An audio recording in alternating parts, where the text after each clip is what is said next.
नमस्कार दोस्तों, मैं डॉक्टर अनिल कुशवाहा। दोस्तों, आज पुनः आपकी जो हमारी क्लास चल रही थी फंगस की, और फंगस के चाहे वो केवीएस का एग्जामिनेशन हो या टीजीटी पीजीटी का एग्जामिनेशन हो, फंगस काफी वैल्यू रखता है एग्जाम की दृष्टि से। और कम से कम 2 से 3 या 4 क्वेश्चन तक इस टॉपिक से पूछे जाते हैं। तो अभी चूंकि हम आपको जो चर्चा कर रहे थे टीजीटी पीजीटी और एलटी और असिस्टेंट प्रोफेसर के बेस पर चर्चा कर रहे थे, तो क्लासेस आपकी जो ये विजेता बैच में जो क्लास जा रही है आपको मिल रही है। तो इसमें से हमने जो कल की क्लास थी और जो हमने कल क्लास डिस्कस किया था, उसी को हम कंटिन्यू करते हैं। कल हमने जो डिस्कस किया था एक बार हम समराइज कर देते हैं जिससे आपको कंफ्यूजन ना हो।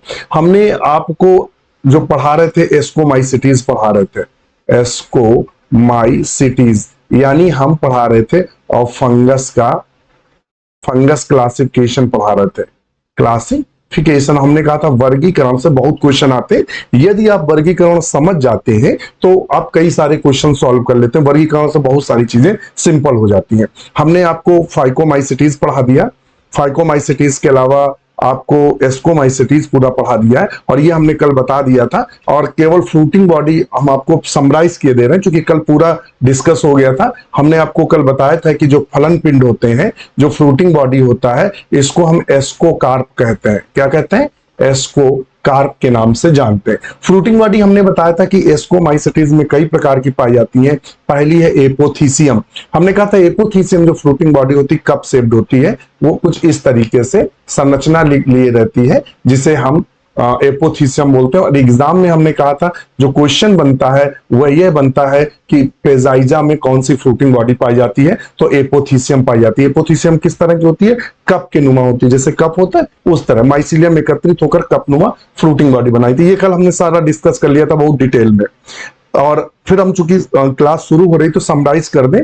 पेरीथीसियम कल आपको हमने बताया था, हमने कहा था फ्लास्क शेप्ड होता है, इसकी फ्रूटिंग बॉडी इस तरीके से फ्लास्क शेप्ड होती है। और ये किस में पाई जाती है? क्लेप्सिस परप्यूरिया में पाया जाता है। तो डायरेक्ट एग्जाम पूछ देता है कि क्लेप्सिस में कौन सी फ्रूटिंग बॉडी या फलन पिंड पाया जाता है, तो पेरीथीसियम प्रकार का पाया जाता है। और जो कैसा होता है? फ्लास्क नुमा। या एग्जाम में पूछेगा फ्लास्क नुमा फ्रूटिंग बॉडी को क्या बोलते हैं, तो आप लगाएंगे पेरीथीसियम बोलते हैं। किस में पाया जाता है? क्लेप्सिस में।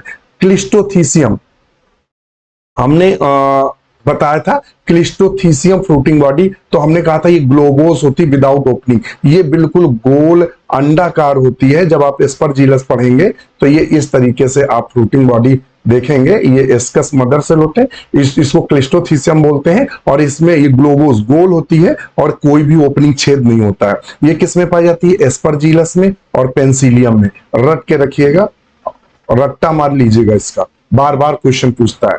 और एस्को स्टोमा हमने बताया था, हमने कहा था स्यूडोपायरन काइमेटस होता है, स्ट्रक्चर होता है, और इनमें जो स्काई होते हैं वो बाइन्यूक्लिएट होते हैं। कल सारी चर्चा हो चुकी थी, तो ये केवल हम आपको समरी बता दे रहे हैं।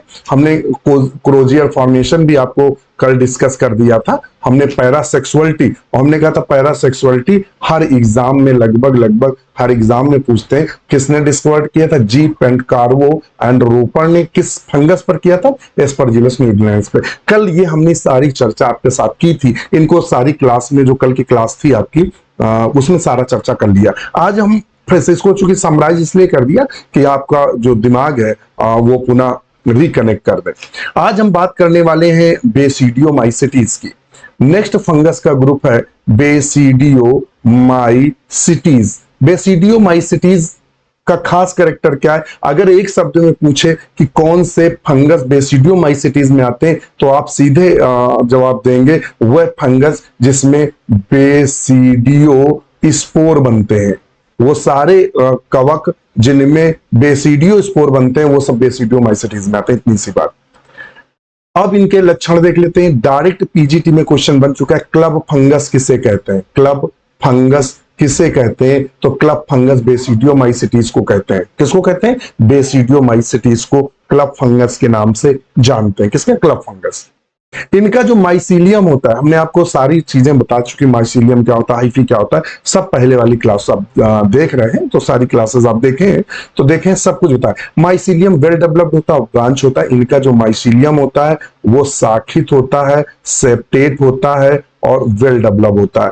पूर्ण रूप से विकसित होता है। वेल डेवलप का मतलब क्या हुआ? पूर्ण रूप से विकसित होता है। और ब्रांच का मतलब होता है शाखित होना। कैसा होता है?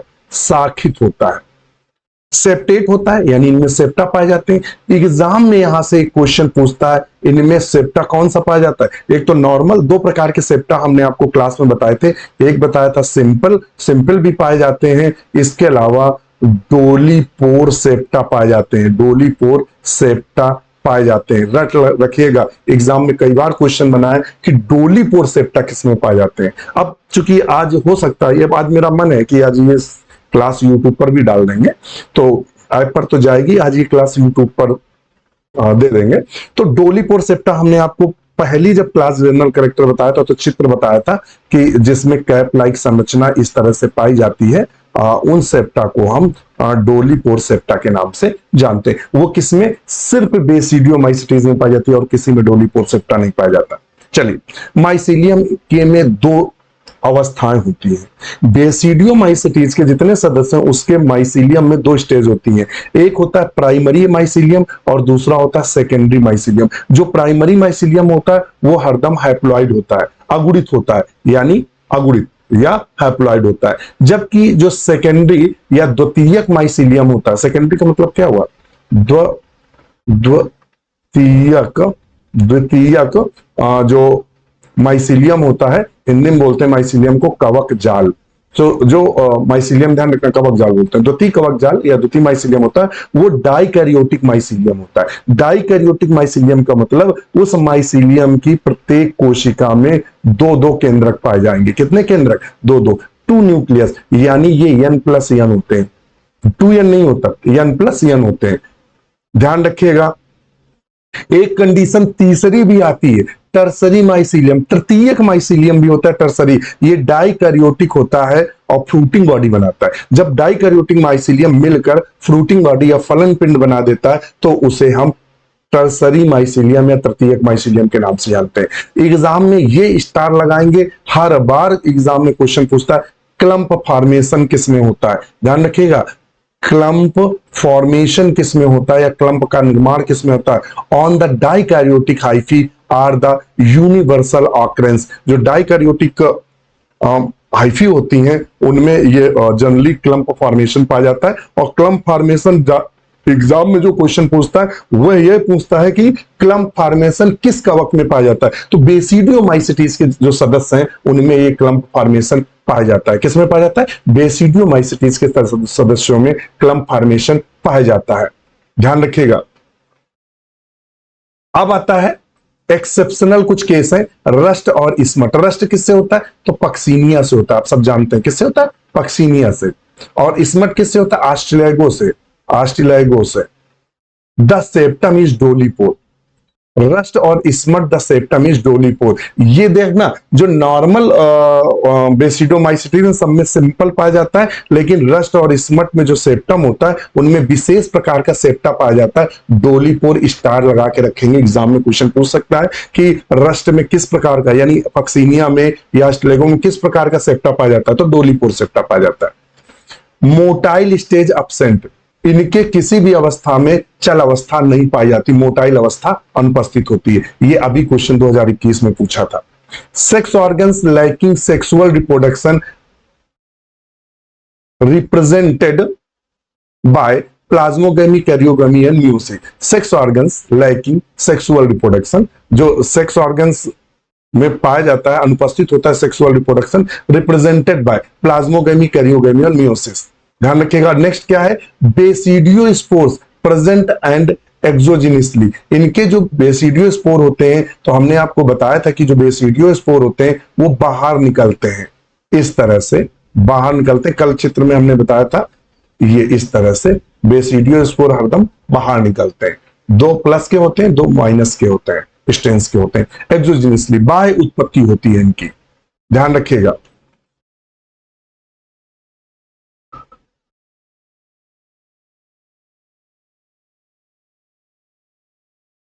इसमें जो मतलब ये यहां क्या समझ लीजिएगा, इनमें जो सेक्स ऑर्गन्स होते हैं वो अनुपस्थित होते हैं। कोई विशेष, ध्यान रखिएगा, कोई विशेष, ऐसे लिख लेंगे, विशेष सेक्स ऑर्गन्स नहीं होता है।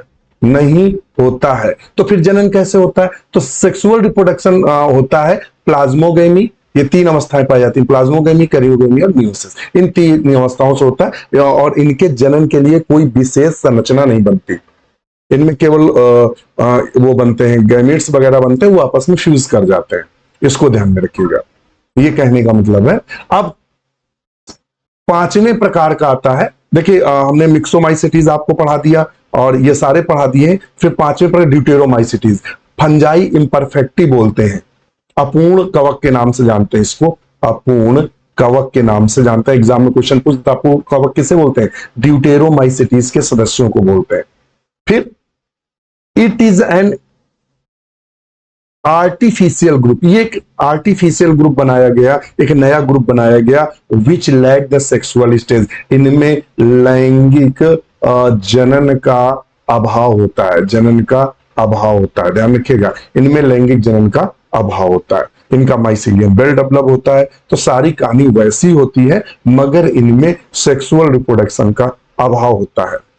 फिर एक कंडीशन थोड़ी सी अलग आई, वो कंडीशन क्या है? ये हमने अलग से ये कभी कभी, ध्यान रखना हम पूरी कहानी नहीं बताएंगे, इसका वो हमने 5 बता दिए, वहीं से क्वेश्चन बनते हैं, मगर कभी कभी हमने देखा है कि क्वेश्चन कुछ अलग तरीके से भी बने हैं। वो क्या है? देखिए बहुत सारे लोगों ने क्लासिफिकेशन दिया, एलेक्सोपोलस ने दिया है, मिम्थ ने दिया है। आप जब पढ़ेंगे बीएससी की बुक तो बहुत सारे लोगों ने क्लासिफिकेशन दिया है। कभी कभी क्या होता है कि अगर पेपर्स जो सेट करने वाला है यदि वो फंगस ही पढ़ाता होता है तो क्लासिफिकेशन में भी घुस घुस के क्वेश्चन एक पूछ लेता है। इसलिए हमने थोड़ा सा ये इस चार्ट लेके आए, हमने कहा बनाने में लंबा समय लगेगा तो हमने फिर इसको स्कैन किया। हमने कहा किंगडम माइकोटा, माइकोटा में सारे फंगस रखे गए हैं या सारे कवक रखे गए माइकोटा में। इसको 2 वर्गों में बांटा गया, मिक्सोमाइकोटा जिसमें स्लाइम मोल्ड रखे गए हैं और जिसमें हमने आपको मिक्सोमाइसिटीज पढ़ा दिया, ये वाला हमने आपको पढ़ा दिया है और यहीं से क्वेश्चन पूछता है। और दूसरे आते हैं यूमाइकोटा जिनको ट्रू फंजाई बोलते हैं। यहां से इसलिए बता रहे हैं कि डायरेक्ट क्वेश्चन पूछ देता है ट्रू फंजाई किसे कहते हैं, ट्रू फंजाई वास्तविक फंगस किसे कहते हैं? तो वो प्राय हम यू माइकोटा को कहते हैं। किसको कहते हैं? You mycota. यू माइकोटा को 5 डिवीजन में बांटा गया। इनमें से हमने एस्कोमाइसिटीज, बेसिडियो, ड्यूटेरो पढ़ा दिया। क्या बता दिया? एस्को, बेसिडियो, ड्यूटेरो और मिक्सोमाइसिटीज।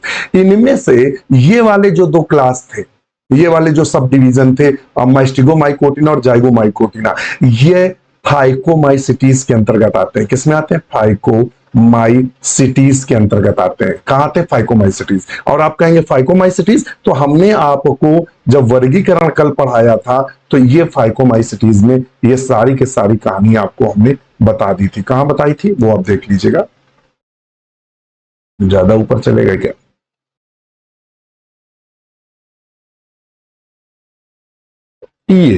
ये हमने मिक्सोमाइसिटीज आपको पूरी की पूरी कहानी, पूरे क्वेश्चन जितने बन सकते हैं फाइकोमाइसिटीज बता दिया, जैसे एल्गल फंजाई के नाम से जानते हैं। किसके नाम से जानते हैं? एल्गल फंजाई के नाम से जानते हैं। फाइकोमाइसिटीज को कुछ वैज्ञानिकों ने अलग अलग वर्गों में विभाजित कर दिया। ध्यान रखिएगा, फाइकोमाइसिटीज को 2 वर्गों में विभाजित कर दिया गया, मास्टिगोमाइकोटिना और जाइगोमाइकोटिना। यहां से क्वेश्चन बना है इसलिए हम इसको छोड़ नहीं सकते थे, इसका कोई बहुत जरूरी नहीं है, मगर यहां से क्वेश्चन बना है इसलिए इसको हमने आपके लिए मजबूरन लाना पड़ा। मास्टिगोमाइकोटिना और जाइगोमाइकोटिना। मास्टिगोमाइकोटिना जो सब डिवीजन है और उसको 3 क्लासों में बांटा गया। एक क्लास बांटी गई काइट्रियोमाइसिटीज, लोग ऐसे थोड़ा सा कर ले, हाँ ये एक क्लास बांटी गई, एक क्लास बनाई गई जिसे हम किसके नाम से जानते हैं? जिसको हम जानते हैं, चल नहीं है, काइट्रिडियोमाइसिटीज। किसमें बांटा गया? काय सिवाय है काइट्रिडियोमाइसिटीज। ये इसलिए लाए कि कभी कभी पूछ देता है सिनकाइट्रियम को किस में रखा गया है। एक्चुअली में सिनकाइट्रियम को फाइकोमाइसिटीज दिया हो तब तो टिक करना ही है, क्योंकि फाइकोमाइसिटीज को यहां उन्होंने 2 अलग वर्गों में विभाजित कर दिया है। तो अलग अलग वैज्ञानिक का है तो मजबूरी सब वैज्ञानिकों को नहीं पढ़ा सकते, जो इंपॉर्टेंट है वही डिस्कस कर सकते हैं। तो कभी कभी पूछ सकता है सिनकाइट्रियम किस में रखा गया है, तो ध्यान रखिएगा किस क्लास में रखा गया, काइटिडियोमाइसिटीज में रखा गया है। किस में रखा गया, काइटिडियोमाइसिटीज में रखा गया है सिनकाइट्रियम। सिनकाइट्रियम इंडोबाइटकम से वर्ल्ड डिजीज ऑफ पोटैटो होता है, पोटैटो आलू का मस्सा रोग होता है। इसके अलावा ओमाइसिटीज में ध्यान रखिएगा, जो यही फाइकोमाइसिटीज में है। अब यहां चूंकि बांटा गया तो कभी कभी फाइकोमाइसिटीज नहीं देता एग्जाम में, तो क्या देगा, ओमाइसिटीज देता है। क्या देता है, ओमाइसिटीज। और आपसे पूछ देता है एल्ब्यूगो फाइटोप्थोरा किस में रखे गए, एल्ब्यूगो और फाइटोप्थोरा जो है ये ओमाइसिटीज में रखे गए। इसके अलावा जाइगोमाइकोटिना एक अलग से बांटा गया है, जिसमें जाइगोस्पोर बनते हैं। जाइगोस्पोर किस में बनते हैं, तो जाइगोस्पोर राइजोपस में बनते हैं। जाइगोमाइसिटीज में कौन आता है, राइजोपस आता है। ये बस आपको ध्यान में रखना है कि राइजोपस आता है। बकाया की कहानी सेम टू सेम है। कभी कभी पूछ देता है टीलियोमाइसिटीज में कौन आता है, पक्सीनिया। और वैज्ञानिकों ने बेसिडियोमाइसिटीज को बेसिडियो किसमें बता, बेसिडियोमाइसिटीज में, बेसिडियोमाइकोटिना को बेसिडियोमाइसिटीज में बांटा है, जिसमें पक्सीनिया आता है। तो बस ये ध्यान रखना, यहां से कभी कभी क्वेश्चन डिस्कस कर लेता है। तो बस ये थोड़ा सा हमने ये इतनी चीज आपको बताने के लिए, और ये राइजोपस इतना बताने के लिए ये अलग से लेके आए, इसका कोई बहुत यूज नहीं है। ध्यान रखिएगा, बहुत यूज नहीं है, क्योंकि ये थोड़ा सा हमें डिस्टर्ब कर रहा था कि हो सकता है एग्जाम में एक आध बार क्वेश्चन पूछ दिया है एल्ब्यूगो और वहां फाइकोमाइसिटीज शब्द नहीं दिया था, वहां ओमाइसिटीज दिया था। तो हमने कहा क्वेश्चन आपका एग्जाम में कहीं धोखे से गलत ना हो जाए, तो हमने आपको ए भी बता दिया है। ए भी आप नोट लगा के, जहां आप लिखिएगा तो नोट्स बना रहे हो तो नोट लगा के इतना मेंशन कर दीजिएगा, ठीक है। अब कुछ जो आपसे एग्जाम में अक्सर हमने देखा है, कुछ स्पेशल प्रकार के फंगस के नाम पूछ लेता है। अब ये चूंकि सब नोट नहीं कर सकते थे तो इसको स्कैन करना पड़ा, चूंकि कितना लिखेंगे और कितनी, और हम बहुत लंबी क्लास लेना आपको देना नहीं पसंद करते कि आप बोर हो जाएं, सो जाएं, तो हम बस उतनी क्लास देते हैं जब तक इंटरेस्ट हो पढ़ने में। डायरेक्ट एग्जाम में क्वेश्चन पूछ देता है कि वाटर मोल्ड किसे कहते हैं, क्या बोलते हैं, वाटर मोल्ड। हाँ, तो ये आपके साथ डिस्कस करने जा रहे थे, और हम आपको कुछ जानकारी दे दें कि जो अभी हमने आपको बताया था ड्यूटेरोमाइसिटीज, ड्यूटेरोमाइसिटीज में कौन कौन आते हैं, तो ड्यूटेरोमाइसिटीज में आता है अल्टरनेरिया। कौन आता है, अल्टरनेरिया आता है, अल्टरनेरिया आता है। और कौन आता है, कोलेटो, सॉरी इसको अलग कर दें, यहां लिख, कोलेटो, ट्राइकम और फ्यूजेरियम।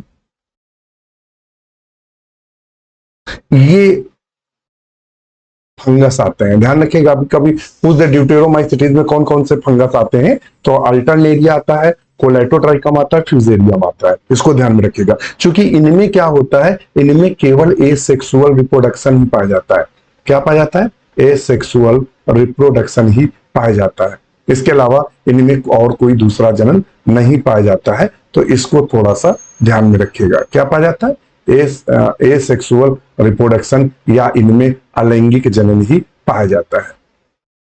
तो इनको इसीलिए क्या किस में रखा गया, ड्यूटेरोमाइसिटीज में, जो कि आर्टिफिशियल एक ग्रुप है।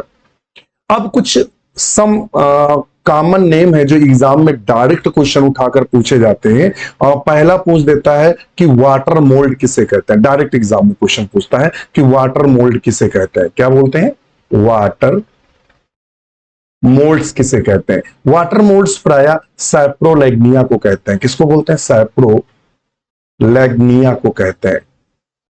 ये एक सैप्रोफाइटिक फंगस है जो मक्खी आदि पर उगता है। जनरली एग्जाम में एक बार पीजीटी में पूछा गया वह फंगस कौन सा है जो मक्खी पर उगता है, और यह पूछ देगा कि सैप्रोलैग्निया को लैब में उगाने के लिए क्या करते हैं, तो मक्खियों को मारकर हम उनको पानी में भिगोकर रख देते हैं, तो ये सैप्रोलैग्निया उगाता है। ये क्वेश्चन ध्यान में रखिएगा, पूछा गया है। और सैप्रोलैग्निया पढ़ने को कहां मिलेगा, तो बीएससी में जब आप पढ़ेंगे तो बीएससी में सैप्रोलैग्निया है, तो सैप्रोलैग्निया को आप ध्यान में रखिएगा। तो ब्रेड मोल्ड किसे कहते हैं, पढ़ने में पर स्कैन किया है, चूंकि ब्रेड मोल्ड हम लिखते भी चल रहे हैं, मोल्ड और पिन मोल्ड।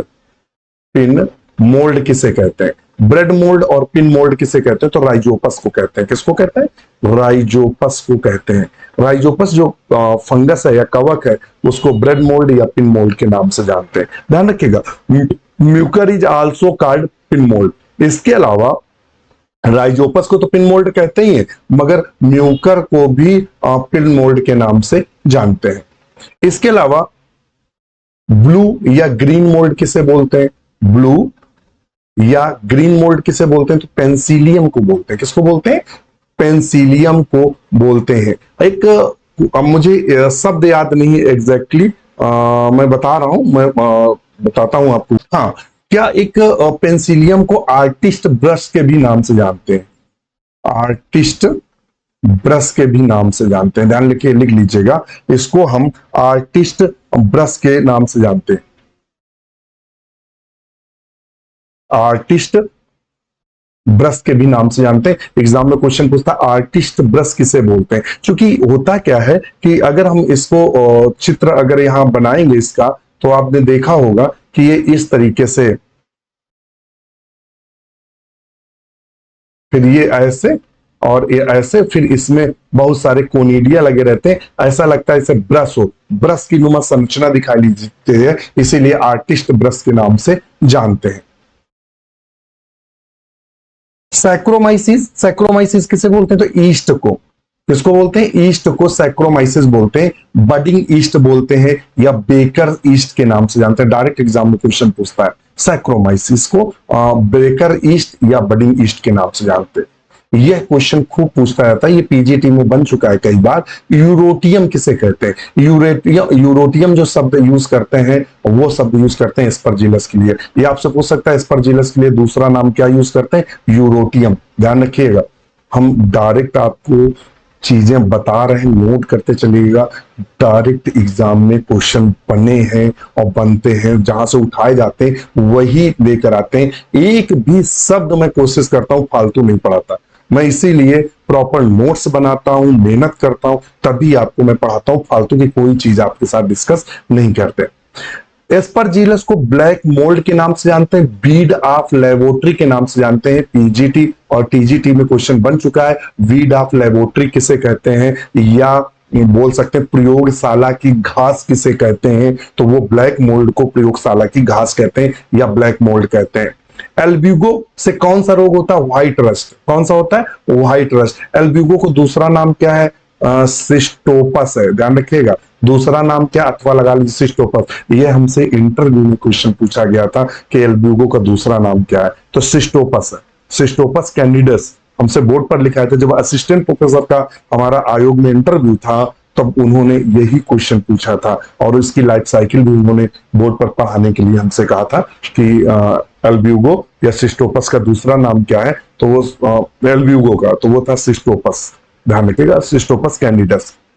न्यूरोस्पोरा, न्यूरोस्पोरा को किस नाम से जानते हैं, ड्रोसोफिला प्लांट किंगडम के नाम से जानते हैं। प्लांट किंगडम का ड्रोसोफिला कहते हैं। जैसे कि हम एनिमल में ड्रोसोफिला का अध्ययन करते हैं, आपने लिंकेज है और जो ये सब है जो मार्गन ने अध्ययन किया था, तो ड्रोसोफिला बहुत इंपॉर्टेंट है, जेनेटिक्स में उसका स्थान है। उसी प्रकार न्यूरोस्पोरा को प्लांट किंगडम, पादप जगत का ड्रोसोफिला कहते हैं, क्योंकि सबसे ज्यादा अध्ययन इसी न्यूरोस्पोरा पे हुआ है। इसके अलावा न्यूरोस्पोरा को रेड मोल्ड के भी नाम से जानते हैं, इसके अलावा रेड ब्रेड मोल्ड के भी नाम से जानते हैं। तो आपसे एग्जाम में डायरेक्ट क्वेश्चन पूछता है कि ड्रोसोफिला प्लांट किंगडम या पादप जगत का ड्रोसोफिला किसे कहते हैं, तो वहां टिक लगाएंगे न्यूरोस्पोरा को।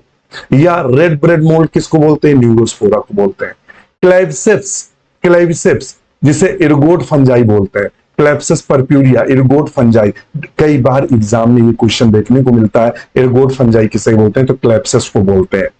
इसके अलावा सेंट एंथोनीज फायर या होली फायर किसे कहते हैं, disease or condition the caused by eating rye fecal serial. जो राई होता है, यूरोप के लोगों ने राई खाई। राई का मतलब एक पौधा होता है जिसे हम लोग गेहूं यूज करते हैं, उसका उन्होंने फ्लोर कंटामिनेटेड, मतलब कंटामिनेटेड का मतलब होता है प्रदूषित या संदूषित, जिसमें इर्गोट एल्कोलाइड थे। ये जो इर्गोट है वो राई में चूंकि पाया जाता है, तो उसमें ये इर्गोट था और ये क्लेप्सिस उपस्थित था, तो उसमें एर्गोट एल्कोलाइड था। और जब वो लंबे समय तक खाया उन्होंने, दिस डिजीज फिंगर्स, जो पैर थे, उंगली थी, टॉयज थे, होल आर्म्स, पूरा हाथ था, लेग्स था, ईयर था, नोज, बिकम गैंग्रीनस। गैंग्रीनस का मतलब होता है गैंग्रीन हो जाना, या मतलब चू चू कर गिरना, मतलब जैसे हाथ है तो कुछ समय बाद चू कर गिर गया, तो वही कह रहा है twice whole gangrenous and fall off with no bleeding, मतलब वो सब हाथ उंगलियां चू चू कर, जैसे कोड़ होता है ना, चू कर गिर गई और खून नहीं निकला। This was very common during feudal days in Europe, ये यूरोप में कॉमन रूप से देखने को मिलता है। इर्गोट, ये इर्गोट आया उसी लिए उसने इसका एग्जाम्पल दिया है कि ये एल्कोलाइड जो पाया जाता है। और एलएसडी, ध्यान रखने पूछ देता है एलएसडी किससे प्राप्त करते हैं, इसी से प्राप्त करते हैं, क्लेप्सिस से, इसको भी ध्यान में रखिएगा। पेजाइजा, ये क्वेश्चन कॉमन है, बहुत बार पूछा गया है कि कप फंजाई किसे कहते हैं। एग्जाम में कई बार क्वेश्चन पूछा गया कप फंजाई किसे कहते हैं, तो पेजाइजा को कहते हैं। मॉर्चेला को गुच्ची या टूमोरल या स्पंज मशरूम के नाम से जानते हैं। आस्ट्रेगो, कई बार एग्जाम में क्वेश्चन पूछा गया, आस्ट्रेगो को स्मट फंजाई के नाम से जानते हैं। पक्सीनिया को रस्ट फंजाई के नाम से जानते हैं। एगेरिकस को मशरूम या गिल फंजाई के नाम से जानते हैं। पॉलीपोरस को पोर फंजाई या ब्रैकेट फंजाई या सेल्फ फंजाई के नाम से जानते हैं। लाइकोपॉर्डन, ये कई बार पीजीटी में क्वेश्चन बन चुका है कि पफ बॉल किसे कहते हैं, लाइकोपॉर्डन को पफ बॉल के नाम से जानते हैं। क्रोपिनस को, कोप्रिनस क्या होता है, इसे हम लॉयर्स विक के नाम से जानते हैं। हेमांटिया पॉइजन कप, ध्यान रखिएगा, ये स्टार लगा लीजिएगा, बार बार पूछता है कि पॉइजनस फंगस कौन सा है, पॉइजनस फंगस कौन सा है, यानी जहरीला जहरीला कवक कौन है। तो ध्यान रखिएगा, एग्जाम में कई बार पूछा है, आपको वहां लगाना है हेमांटिया, रट के रखना है, इसको रट लीजिएगा, रट्टा मार लीजिएगा, इसको रट लीजिएगा, बार बार पूछता है। सबसे पॉइजनस फंगस कौन होता है, एमांटिया। इसका नाम भी है, जो रोमन के किंग थे Claudius Caesar was murdered by his wife, उन्होंने अपनी पत्नी को मार दिया था। गिविंग एमांटिया फिलोइडिस, एमांटिया फिलोइडिस कवक का जूस दिया, मिलाकर उन्होंने उसको पिला दिया और उनकी जो पत्नी थी, अपनी रानी को इन्होंने मार दिया था। थस एमांटिया आल्सो कॉल्ड कैसर मशरूम, तभी से एमांटिया का दूसरा नाम पड़ गया कैसर मशरूम। ध्यान रखिएगा, रोम का जो राजा था, उन्होंने क्लाउडियस कैसर नाम का राजा था, उसने अपनी पत्नी को एमांटिया कवक देकर मार डाला था, इसीलिए इस मशरूम का नाम या इस कवक का नाम कैसर रख दिया गया। आर्मेलिया, आर्मिलेरिया हनी मशरूम, गेस्टर, अर्थ स्टार, फैलस, स्टिंक हॉर्न या डेड मैन फिंगर के नाम से जानते हैं। और साइथस को बर्ड नेस्ट फंगस, इसको स्टार लगा लीजिएगा, ये असिस्टेंट प्रोफेसर में पूछा गया है, बर्ड नेस्ट फंगस किसको बोलते हैं, तो साइथस या कैथस को के नाम से जानते हैं। इसके अलावा कुछ और कवक हैं जिनके बारे में हम आपको कॉमन रूप से और बताएंगे।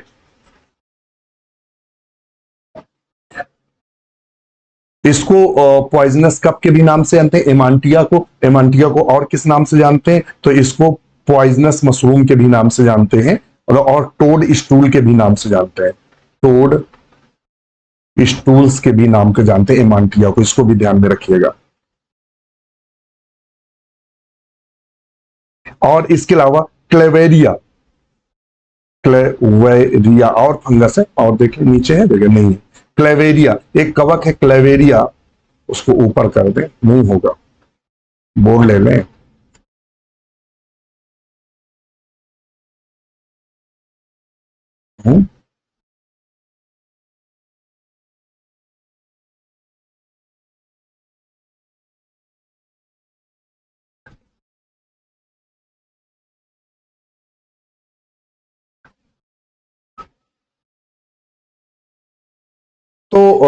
जो हाइडनम है, ध्यान रखिए, HYDNUM, हाइडनम जो है उसे टूथ फंजाई के नाम से जानते हैं, क्लेवेरिया को कोरल फंजाई के नाम से जानते हैं, और प्लूरोटस ELEUROTS प्लूरोटस को ओयस्टर मशरूम के नाम से जानते हैं। तो ये जो फंगस थे, विभिन्न प्रकार के जो हमारे कवक थे, जो विभिन्न प्रकार के कवक थे, उनके ये कॉमन नेम थे जो डायरेक्ट एग्जाम में क्वेश्चन पूछता है। अब हम आज के लिए इतना ही रखेंगे।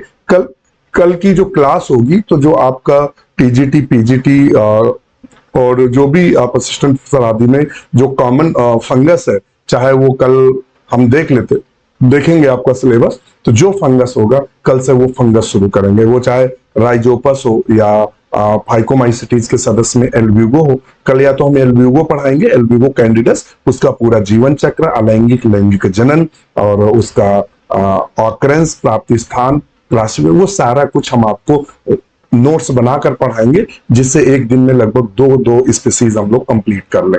और हम वही चीजें, जैसे आपको हम कल अगर एल्ब्यूगो पढ़ाएंगे तो एल्ब्यूगो में सिर्फ वही चीजें आपको पढ़ाएंगे जो एग्जाम में 100% इंपॉर्टेंट है। वो कोई भी विषय वस्तु हम एल्ब्यूगो या पक्सीनिया या जो भी है, जितने भी कवक हमें आपको पढ़ाने हैं, उनमें से कोई सी भी कवक का हम अनलीगल या अननेसेसरी मैटर बिल्कुल भी डिस्कस नहीं करेंगे।